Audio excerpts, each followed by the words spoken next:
नमस्कार, मैं हूँ प्रमोद पाठक। आप देख रहे हैं पाठक पंचांग। आज हम समर्थ रामदास स्वामी विरचित अगले श्लोक के बारे में जानते हैं। जय जय रघुवीर समर्थ, मणिलोचनी श्री हरि तोचि पाहे। जने जानता भक्त हो गुणी राहे, गुणी प्रीती राखे क्रम साधनाचा। जगी धन्य तो दासोत्तमाचा, सदा देव काजी झिजे देह जाता। सदा राम नामे वदे नित्यवाचा, स्वधर्मे चाले सदा उत्तमाचा। जगी धन्य तो दासोत्तमाचा, जय जय रघुवीर समर्थ। मन को कैसा लगना चाहिए? समर्थ रामदास स्वामी ज्ञान दृष्टि होनी चाहिए। ज्ञान होकर के मार्ग अब मिल सकता है।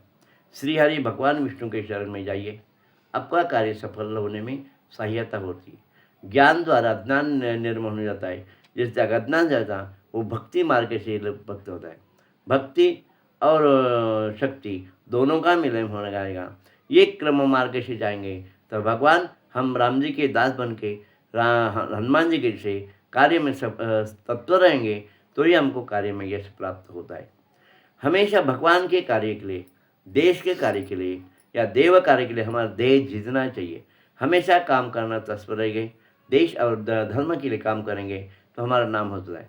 और साथ में राम नाम के जप लीजिए, राम नाम की कृपा पर संपादन करिए तो ही हमें यश प्राप्त हो जाएगा। अपना धर्म छोड़ के किसी के धर्म के बारे में ज़्यादा जानकारी नहीं रखनी चाहिए। हमारा धर्म, हमारा कर्म ये दोनों साथ चलेंगे तो हम भी भगवान के हनुमान जी के भक्त के गिनती में आ जाएंगे। राम नाम करेंगे, भक्त के पूजा अर्चना करेंगे तो ही हम कार्य शुरू करेंगे। जय जय रघुवीर समर्थ।